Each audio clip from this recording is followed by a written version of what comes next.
President Donald Trump will try to put his bout with COVID-19 behind him when he returns to the campaign trail on Monday, while the White House called on Congress to pass a stripped-down coronavirus relief bill, deaths and infections for an interactive graphic tracking the global spread of COVID-19. Open https://graphics.reuters.com/world coronavirus tracker and maps/ in an external browser.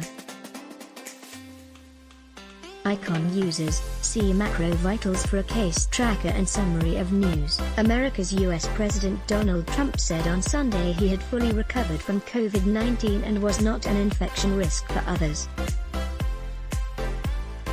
Brazil confirmed 290 deaths over the last 24 hours and 12,342 new cases, the nation's health ministry said on Sunday. Europe: the global COVID-19 pandemic can be overcome quickly if countries use the right tools, the head of the World Health Organization said.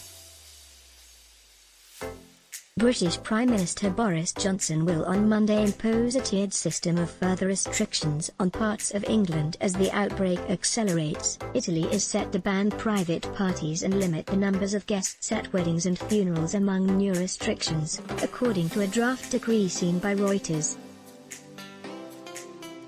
The Kremlin said that Russia could afford to be more flexible in its response to the pandemic than earlier this year when it imposed a lockdown. French Prime Minister Jean Castex said he did not rule out local lockdowns. Asia-Pacific countries including Singapore, Australia and Japan are gradually easing some international travel restrictions as cases slow. Delhi authorities have stopped putting notices outside the homes of people infected with coronavirus because this has amplified the social stigma associated with the disease and in turn caused others to hide their illness, officials said, as India's caseload has reached 7.12 million.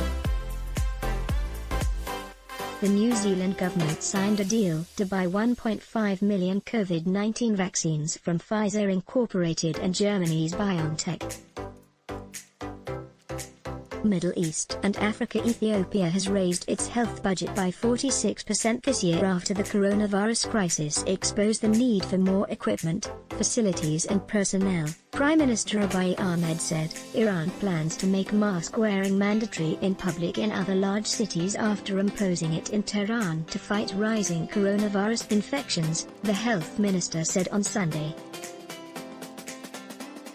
Lebanon said on Sunday it will close bars and nightclubs to help contain the COVID-19 outbreak in a country also reeling from financial crisis and an explosion in Beirut 2 months ago. Medical developments: South Korean drug maker Daewoong Pharmaceutical Company Limited said that it had received regulatory approval for Phase 1 clinical trials of its anti-parasitic niclosamide drug to treat COVID-19 patients.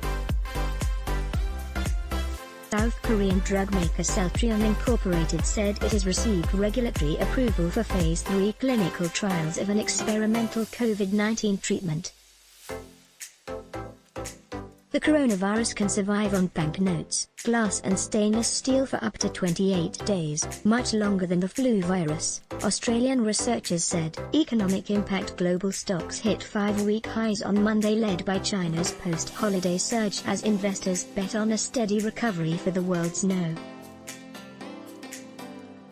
slow economy, but worries about rising infections capped gains in Europe and the United States. The European Union is taking a step towards a fiscal union with its plans to recover from the pandemic, which involve the European Commission borrowing in financial markets, German Finance Minister Olaf Scholz said. The Swiss government raised its 2020 economic forecast but remained cautious about a possible second wave that could curtail growth if it triggered a nationwide lockdown. Compiled by Linda Pasquini, Aditya Soni and Francis Kerry, editing by Aaron Collier and Alex Richardson. Let's block ads. Why? Show your love for him. Click the link in description. Thanks for watching.